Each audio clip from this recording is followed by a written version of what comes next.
Hello, hello, hello. We are back, and joining us again for this next hour is Miles Hale, along with the guest Jon Lowrance.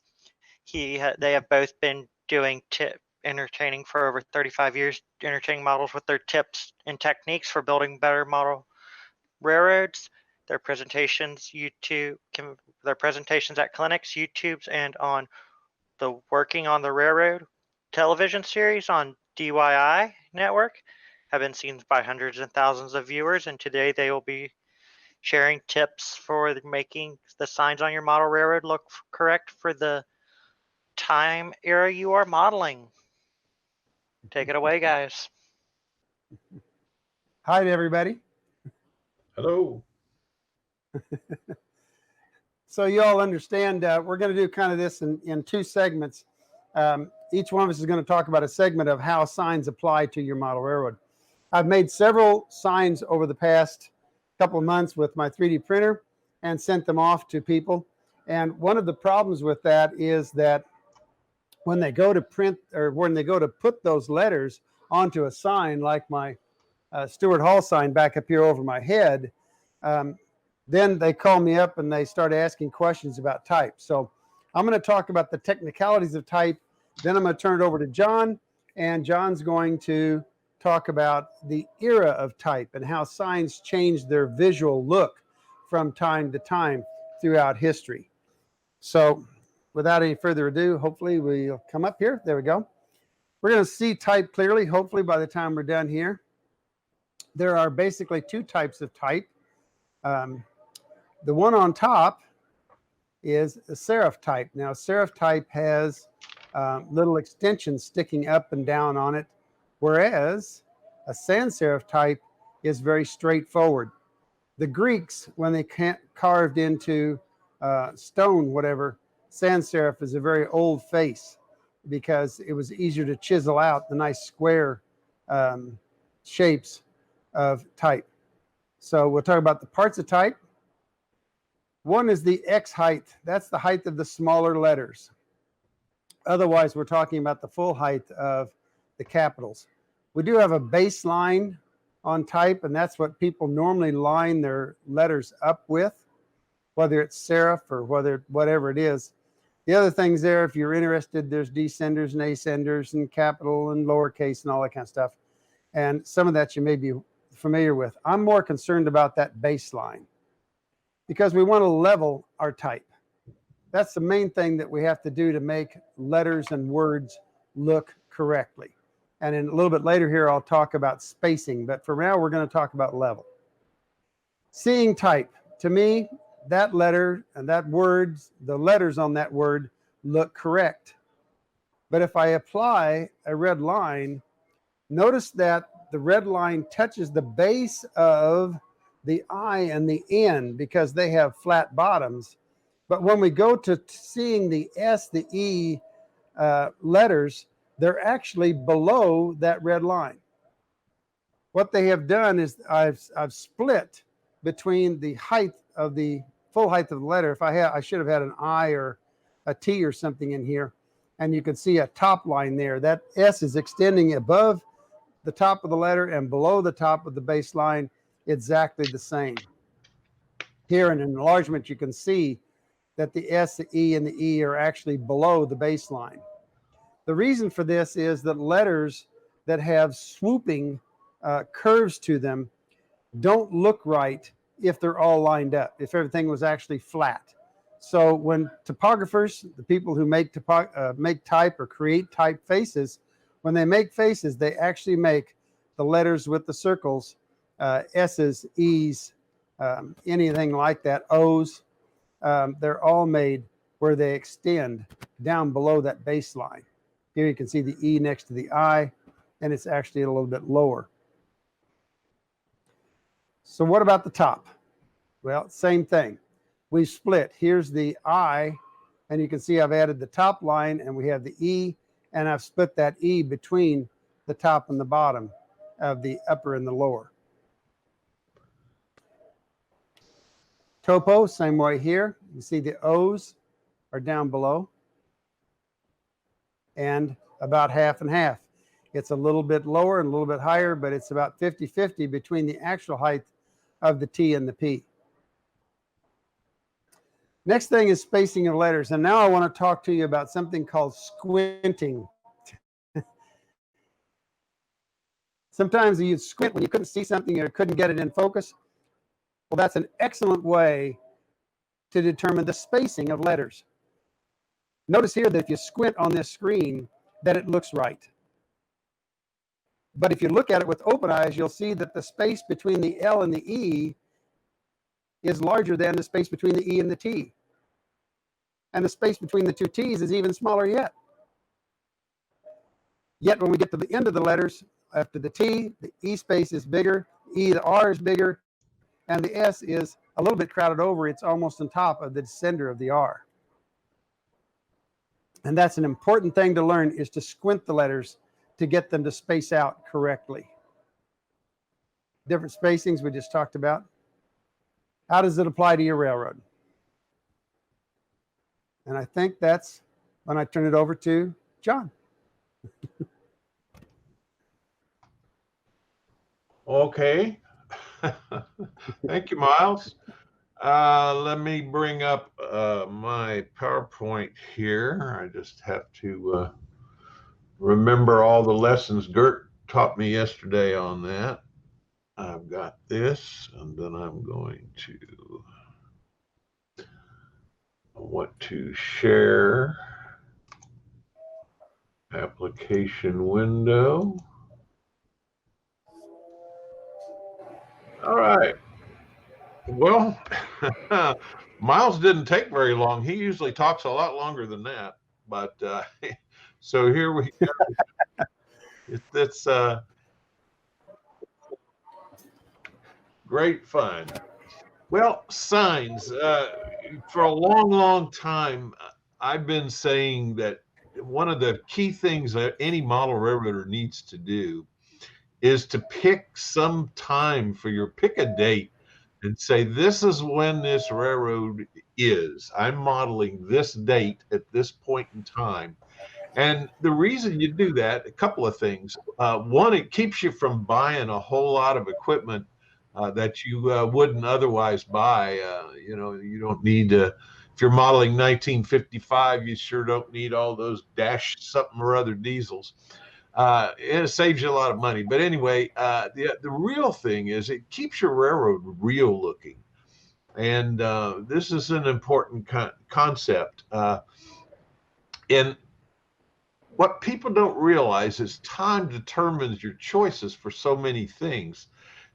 Everything from the equipment we just talked about, the figures that you put on your railroad, the clothing styles, the color, that sort of thing. I'm amazed, talking about figures for a second, all those good, beautiful HO scale Pricer figures that are out there. They've been out there for years. They've been out there so long that all of the clothing is practically 1950s style clothing.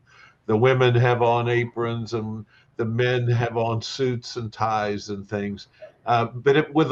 Except today they paint the shirt pink and if you go back and you put correct colors on those things, they will look correct for the era that you're modeling, especially if you're modeling 50s and in that time period, that steam diesel transition era that so many of us like. Your vehicles on your railroad, the signs in your vehicles are the two biggest things that will give your railroad away in a heartbeat. And just as an estimate, I always say 80% of your vehicles on the railroad are within 5 years old. It's okay to have a Model T on there, and depending on what era you're actually modeling, because there's always a carryover. Same is true for architecture. There's always a carryover in your buildings, and we're going to talk more about that in a few minutes. But what people sometimes just don't realize is how much that the era that you've picked affects your signs, as well as structures and a lot of other things. The thing The other thing that is a huge effect, of course, is the technology that was available at the time that you're modeling. For example, if I'm going to model the turn of the century, the thing to remember is we didn't have roads then. So most of the placement of my signs, who's going to read it? Well, it was from coming in on ships, water vessels, or it was from railroads, so that you actually saw a lot of the advertising signage and so on. Here's the Henderson's white pills pointing to the railroad or to the waterway, not to a road, because roads didn't exist. And the whole concept of inner city travel by road was a later thing. It didn't really get going well until the 20s and 30s. Miles has already talked a little bit about fonts and mentioned fonts. One of the things that we forget so often, I probably have 200 fonts on my computer here as I sit. And the thing about those fonts is 90% of them did not exist until the computer age. I have a brother-in-law who's in the design business, and one of his complaints is he's constantly having to buy new fonts because they're creating them so fast. But when they were actually using typesetters, and a typesetter had to go to a drawer and pick out a physical piece of lead as a font, they just didn't have that many. So one of the biggest mistakes I think a lot of model railroaders use when they go to their signs is they go to that computer and they pick some computer modern, I think that they would be calling them fantasy fonts that just didn't exist. And then they print a railroad and put it on their station or whatever, and it just doesn't look, real. Now, the other thing about that is we can make a lot of mistakes on our railroad, but you would kind of reach a threshold point where if all of your signs start looking wrong, your railroad is not going to portray the era that you intended for it to portray.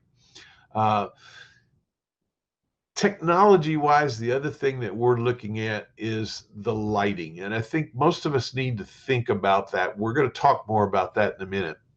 Another item is just you can't get away from, and that's what is the fad? What's cool? When I did this Lone Star sign, for example, I'm modeling the 50s here. Well, the word aggregates was the common word that was used for gravel and sand and those kinds of things. Today, that would, if I was modeling modern era, I would probably call that a materials. So it would be Lone Star materials rather than Lone Star aggregates. Both acceptable words then and now, but just a difference in the way people use them. So one of the things that you kind of want to do is do a little research on the era to see what was popular and what was the cool thing. The other thing is advertising guys, just like architects, just like everybody, they're like lemmings off the cliff. One or two innovate something new and the rest just follow like the lemmings. So once you kind of get that style down, what you see, if you're looking at an old picture from the 40s or something of a street, all of those signs have a family kind of look about them. And again, we'll look some more at that in just a second. Another thing that you kind of want to be aware of is what are the laws? Various laws take effect on certain things like signage. For example, in 1965, you had the Beautification Act, which eliminated billboards. When I was a kid, I used to drive along the little old 2-lane road that ran right next to the railroad track, so we could wave to the engineers and put do the old blow the whistle thing. And the thing, as you approached a city or a town, there would be just lines of billboards. 1965, most of those went away because of the Highway Beautification Act that Lady Bird Johnson brought with her. Cigarettes, for example, cigarette ads used to have the Marlboro Man out there all the time. They disappeared in 1998. So whatever era you're modeling is going to be influenced, the signage that you put on your railroad is going to be influenced by laws. Then the final thing is, I call it guessing and faking. If I'm going to fake a sign, I'm going to make a sign for my buddy Miles Hale. So I've got Miles Hale's tennis rackets or something.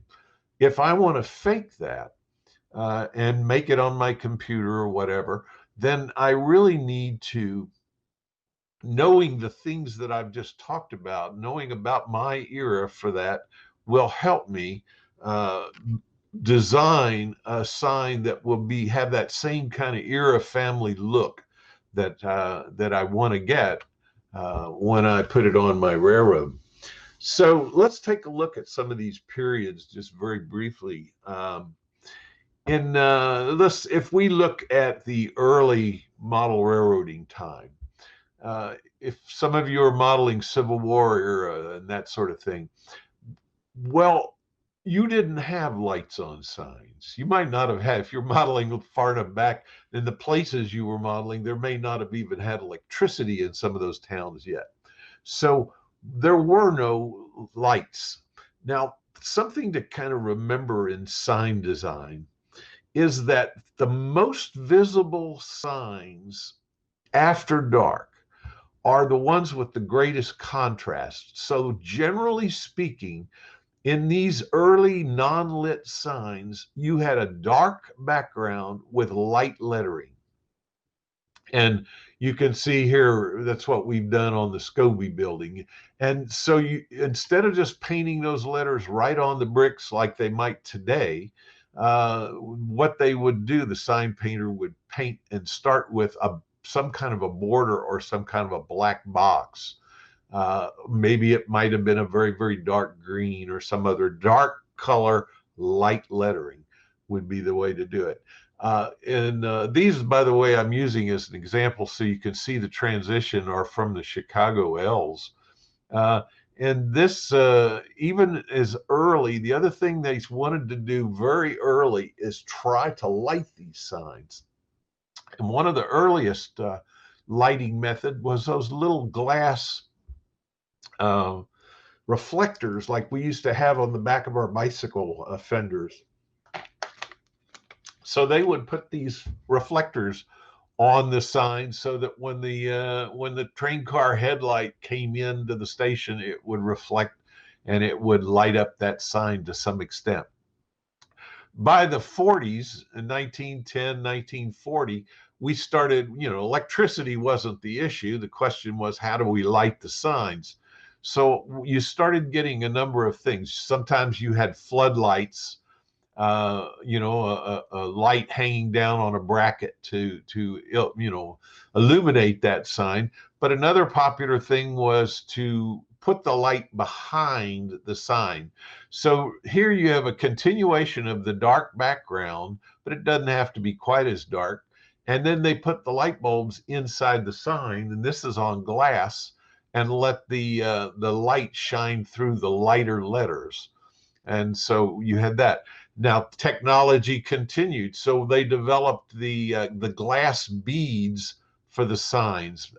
So by the 40s through the 60s, you had a lot of signs, street signs, station signs, even a lot of advertising signs that were painted with the glass beads. Well, the glass bead technology made it so that now I really wanted as much of that light to reflect as possible. So they reversed it. They started using the light backgrounds with dark letters. And then this entire light background would reflect back at me when my automobile headlights hit it or whatever. So a total switch from dark backgrounds to light backgrounds occurred during this thing. Did not occur all at once. So if you're modeling 1950, you're going to maybe have more of the dark backgrounds, and if you're modeling 60, you might have more of the white backgrounds. By the end of the 1900 century here, we had the same kind of thing, but what they started doing now is adding more color. You know, the old black and white thing, the contrast was reduced for some reason. I think it was mostly fad. There was no special reason to do that. And now if we look at if you guys are modeling today, one of the things you're going to see a lot today in your signage is what I call the retro. They're going back to, just because I think they've run out of some ideas, they're going back to a lot of these early things, like some of these new signs are reversing and having the dark background with the light lettering, but they've left a little bit of color, that sort of thing. So it's very faddish, but it's also very technology driven. So let's look at advertising signs. Again, let's look at each of those periods a little more closely. If you look at that early period, again, dark backgrounds, even on billboards and on signs. Remember back then, most of the signage was painted on the side of buildings. And so these sign painters were very, very good. The other thing you sometimes saw was fonts that didn't exist in printing, because the sign painter, if they were really good, could paint almost anything, like a Coca-Cola sign in a script. But at the same time, these guys did their best work in a few fonts that they used very frequently. And one of the things you see in advertising signs back then is a lot of, almost all of them were done in all caps. You did not see many signs that had lowercase. So if I'm modeling, and that extended clear up into probably into the 80s, when they started putting more lowercase letters in signage. So these early signs are going to be mostly dark backgrounds. They're going to have lighter lettering. They're going to, another thing that was very faddish, but all of your logos for the most part were enclosed. Even if I painted a Coca-Cola sign, or I painted a sign for Moxie, soft drinks or whatever on the side of a building, the sign painter would often encase that or put a picture frame around that sign. So if you're designing for those early eras, those pre-lit eras where there was no lighting on that sign, you might want to put that white line around that dark background to, kind of like a picture frame. They were painted directly on the structure, and they tended to be in the olden days. Remember, we're at 1910, you're coming out of the Victorian era where everything was very elaborate. They were busy and they were elaborate. And remember that those signs tended to face a railroad where passengers were coming into the city, or they tended to face a waterway where people might be coming in on a ferry boat or a ship or something like that. If we move to the next era, where we have the electricity era, we get into the big steam years, and here we've got a continuation. You still had the dark backgrounds with the lighter letters. So this was the continuation, even though you might have a floodlight on this. You still had borders. The logos tended to be bordered. All you have to do to test this out is look at your railway logos. The Great Western had a circle around it. Each of the railroads tended to put their logo inside something. the Katy, every one of them has almost. There were no freestanding logos for the most part. Some of this had to do with badging for printing on their stationery and that sort of thing. It just made it easier. And even for embossing, which they used to do on their stationery, where they would actually emboss that logo, it gave them a border to follow to do that. You started to see a lot of signs hanging on buildings. In this case, you've got a combination of the paint as well as a piece of neon inside the letters on the old Crest building here. So neon was something that started coming around and started to become a fad. More signs now started to face roadways and the automobiles, because the automobiles by the 30s were huge. So we had developed, and we were doing the interstate or intercity highways, not interstate yet, but intercity highways were developing. And so we had the billboards, we had all of those kinds of things going on during that period. Another thing that if you're modeling that period, that big steam years period, is don't forget the Art Deco thing that came along in the United States, at least in the 20s. And what you tended to see here was the letters hung on the building, maybe standing out or on little stanchions, so that they would be maybe 4, 5, 6 inches off the building. And then what they would frequently do is sometimes they might run a neon light along in behind some kind of a molding of some sort. Sometimes they would put a light bulb behind each of the letters, so that behind the letter was reflected and lit, and the letter then would appear dark. Sometimes these letters were actually standing on top of these canopies, or maybe sometimes on top of the building. Another thing that was very popular was to put the letters onto a frame that would sit on top of a building, that sort of thing. Backlit glass was still very popular during this period of time, but it had a limitation on how big you could really make the sign, so it wasn't quite as popular as it became later, and we'll look at. You had all kinds of lighting, including bulbs, spotlights, neon lighting, and they still continued sometimes to use the reflector, the little individual reflectors in here. When we moved a little to this, we're getting into now the steam diesel transition era, which people really is very popular here in the United States. And what you're seeing now is a transition in the signage as well. The dark backgrounds and light backgrounds continued, but what we're starting to see is a little bit some combinations of the two coming in.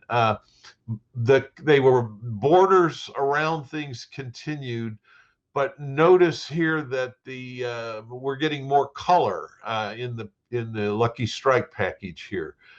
They kept that border around the logo, but now the package is white with a darker logo in there.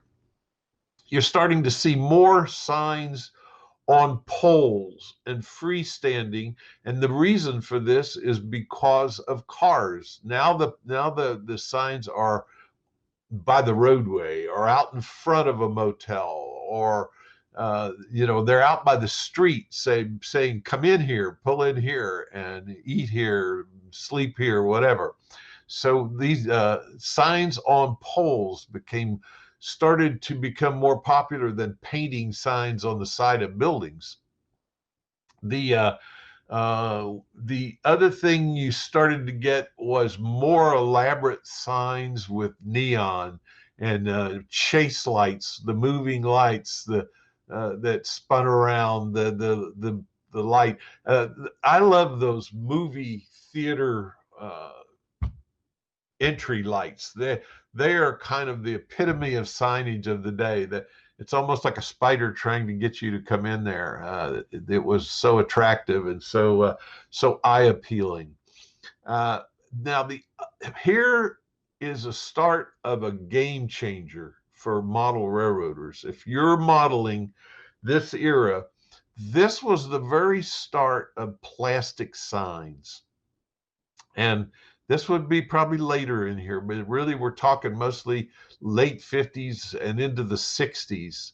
But those signs, this is where they would extrude plastic and they would literally print the entire sign out of one big sheet of plastic. This allowed them to put color in the sign, and then they would put neon bulbs behind the sign. So you would have old Colonel Sanders here on both sides of a sign out in front of a chicken store. And then he would, those neon bulbs would illuminate the entire sign.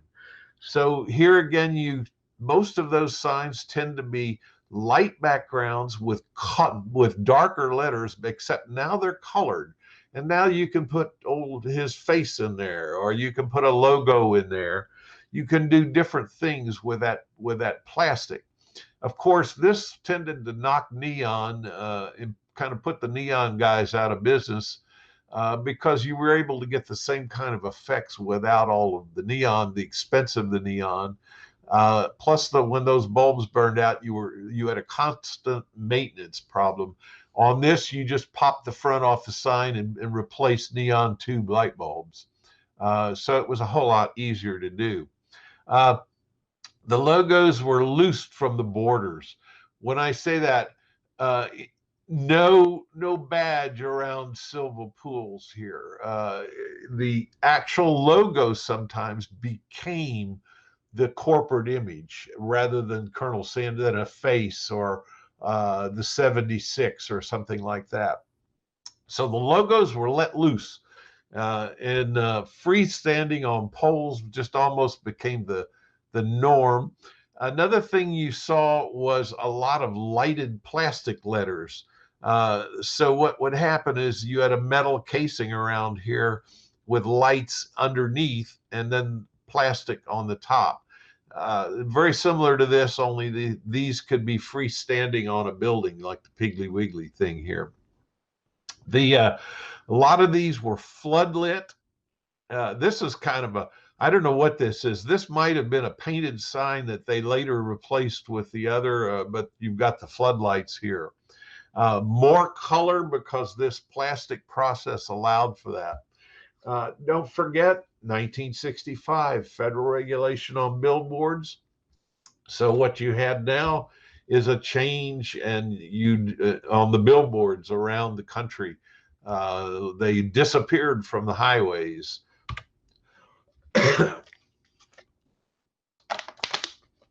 So by 1980, to the more modern era, what we're left with is continuation of this plastic sign. It's been a boon to advertisers. We have the logos continuing as without borders. Here Sony's logo, his name is his logo, and that sort of stuff. What we have that's kind of new here is what I call the retro style is starting to show. So here we've got light backgrounds with dark letters combined with the dark background and the light letters. Same thing here. It's the same kind of thing. Also, you're having a revival of neon. Neon is coming back and is becoming popular again simply because it's different. It's totally. It's like, oh, a new thing here that we just discovered. The 30-something guy at the advertising agency wasn't around when it was popular way back when. On all your billboards, digital vinyl replaced hand-painted billboards. So now they go out there like wallpaper and lay this stuff on these the digital billboards, and now you're getting the actual digital billboard that is they can change it. So you're driving down the road and that billboard goes bloop, and all of a sudden it's a whole different set of stuff because it's really a TV screen. And instead of a fixed media. The other great thing about that is also a change in the lighting technology, because again, we're lighting from behind and lighting from within. So that billboard can move, it can turn into a video at any moment. And so more and more we're seeing that. Those are still very expensive. 1972, you had tobacco legislation. So if you're modeling this modern era, you're not going to have the Marlboro Man out there on a billboard or painted on the side of a building unless it's left over from an earlier era, because it just didn't do it. The last thing in this era is the plastic letters on the building, like here, and just like before. These sometimes are on little stanchions. They may be 4 or 5 inches off the surface of the building, but they are lit from within, and they are plastic in that sense. Now, always in this sign thing, you're going to have some extension and carryover. What you're in, because you're transitioning from old to new, and buildings last a long time. So what you tend to see sometimes is a building owner will transition from the old to the new. So you have Jim Denny's here with the older dark letter dark background light letters neon sign, and then he adds this to his newer building with the opposite, the light building. Also, no borders around that sign, and no picture frame. The whole building is that. You're still going to see, even if you're modeling in 1910, you will see a few places where they would use a light background and dark letters because they still have the contrast. It wasn't as visible as it was in to have the black and the white letters. It wasn't as visible, but still sometimes people did it just to be different. And also in this little town, everybody knew it was Langley's anyway, so maybe they wanted to just be fashionable and do something different. Also in this retro thing, what you're going to see is a combination of things. For example, they're painting these signs to look old. Here's a record shop, but this didn't exist in 1910 because they didn't have albums and cassettes. Same thing here. This is a town that does on Highway 66 that everybody's painting their buildings to try to look like it's a very, very old place.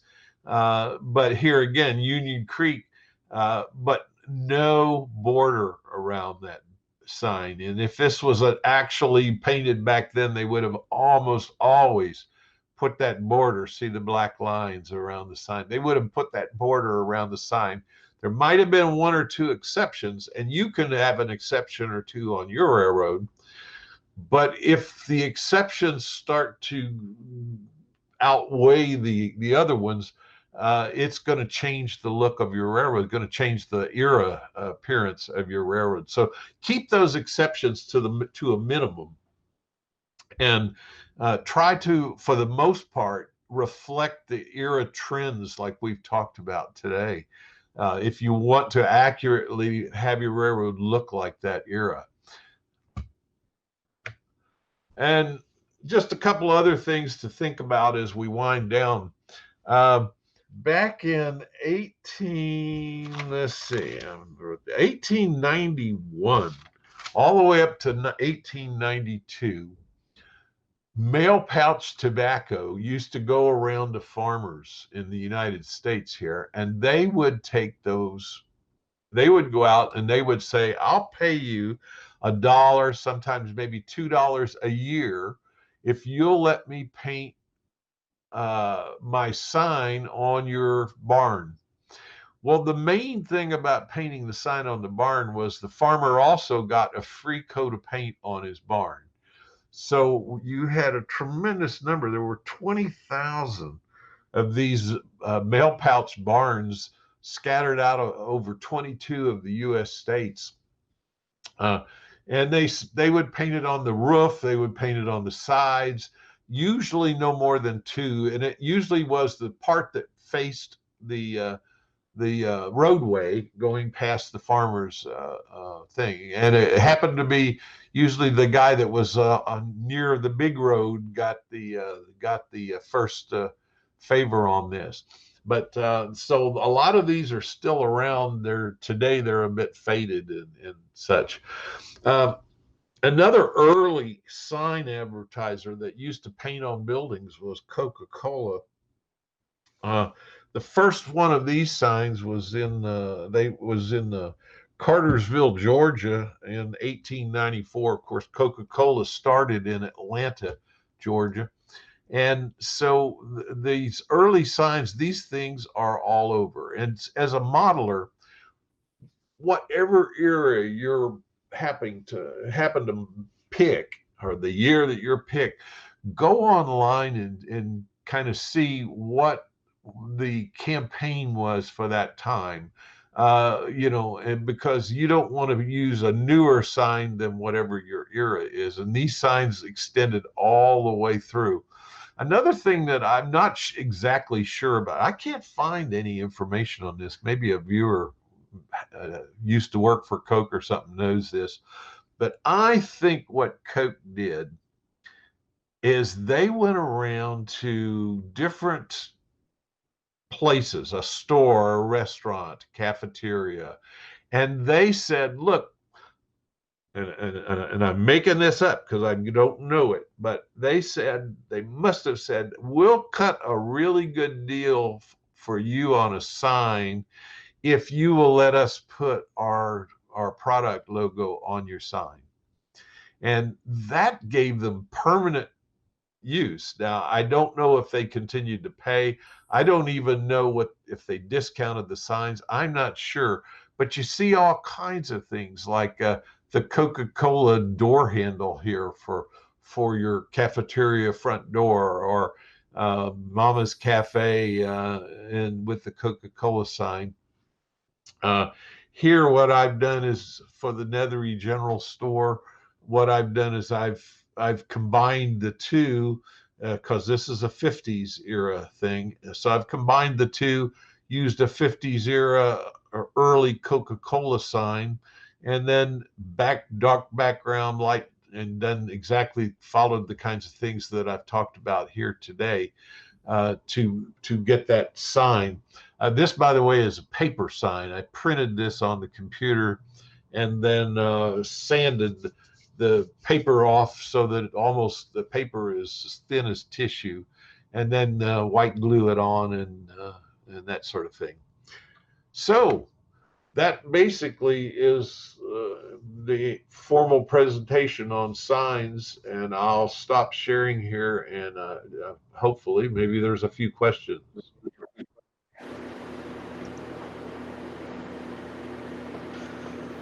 All right, we do have a couple that are up and about. One of which is, so the older signs seem to use all cap letters. Is that the contrast you were talking about compared? The contrast I was referencing is light contrast. The dark on light, or the light on dark. A black background with white letters is the most contrasty thing you can possibly get, from one end of the color scale to the other end of the color scale. And that will show up almost in the middle. I mean, any kind of light at all, moonlight, will make that sign very visible, even from some distance. All right. Another one is script or brushstroke style fonts seem to be very popular and common in the 40s and 60s as well. Would you consider that to be true, or?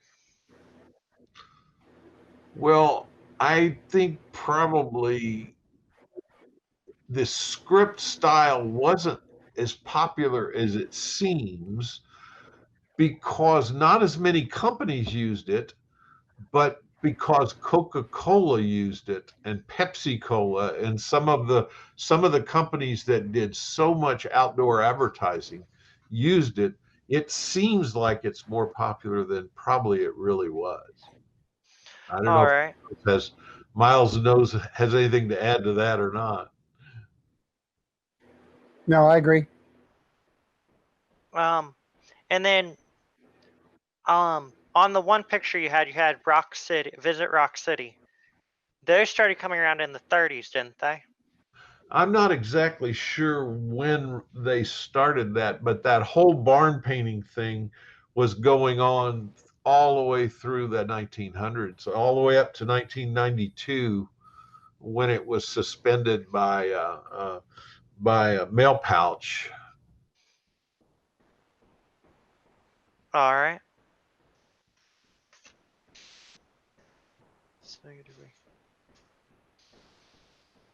We seems to be. Oh, here's one. Um, old style beer blanketed Chicago with bar signs like you are speaking about. The sign was free to the owner for the entire. Ah, okay.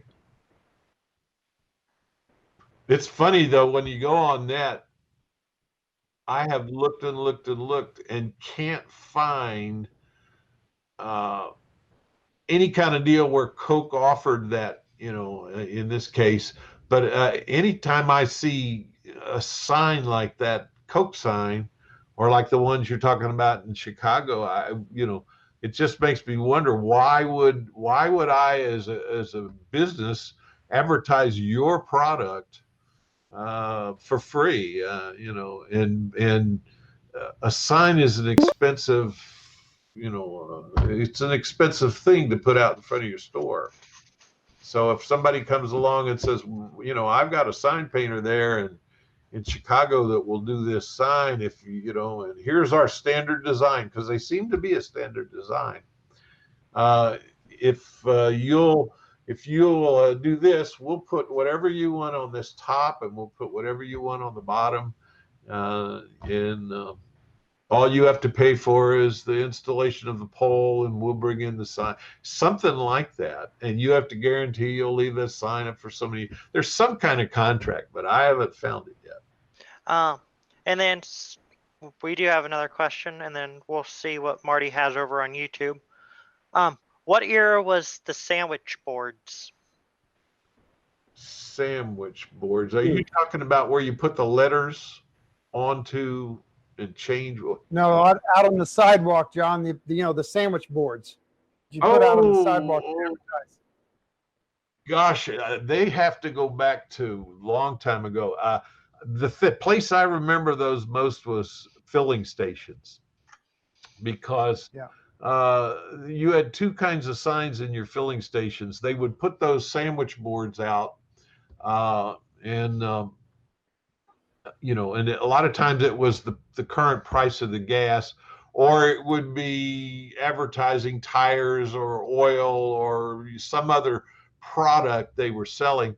And then the signs that they hung on the poles, they would go out with big sticks, and they would reach up there and they would pop a letter off, and they would put the new price on. So your gasoline, when you were in a war, they'd be out there every morning, gasoline 27.9, that sort of thing. The other thing that you're talking about, sandwich boards, I didn't make the connection, but they remember guys used to put those over their head and walk around on streets with those way back when. That's probably before my time. The modern version of that is the guy standing out there with the sign on the side of the street, liberty, liberty.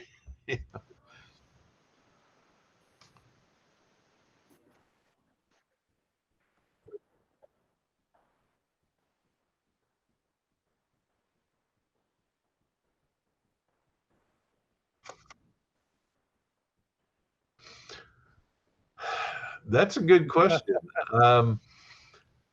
Anytime I'm making a sign, if I can find another sign in my era, I try to research it first. And I would kind of look at what was going on. MFG probably is older than the MANF thing. But I would look and try to find in my era some other company that does sort of the same thing, kind of like the aggregates versus materials deal. And I would fake my sign with whatever they did. So if I put the Martin Jenkins manufacturing company, I'm going to use whatever it used to be I can find on the internet. Cool. No, I do not. Marty, you are muted. Do what? That'd be right. I didn't push the right button, so I've been muted for the last couple of minutes. But yeah, we just asked a question on the manufacturing and the MFG. So anyway, we shall move on. So thanks very much, Miles and John, for a Thanks very brilliant much. presentation. There's quite a few comments in the chat here about your presentation. I think one, the fun meter is on max. We're having fun today. I see there's one comment in the chat that some chap, it was a old Madison Avenue advertising art director and graphic designer. I know so much about what you discussed. However, the majority of people are totally unaware of the different design trends. Your presentation covered it. All kudos to you both. So, well, I'll tell you what, in closing, nothing will give away your railroad faster and make it look funkier than having all kinds of different signs from a million different eras. You really want to get that era family look to your signage. It makes a world of difference. It sure does. Okay, well, there's nothing left, I guess, than to go over to the wheel of chat again, and we'll give that a spin and see what question we come up with this time while we get David sorted out. Marty, they're saying, the team's saying that you're very quiet. Oh, well, I'll turn my microphone up then. I just didn't want to be overpowering. Okay, the question is rail fanning or operations on a layout. So what do you prefer to do? Do you prefer operations, or do you prefer to sit down and watch a train run through your spectacular scenery? So we'll let the chat divulge that, and I'll hit the transition button here, and thank you very much, John and Miles. Well, thank you. Thank you.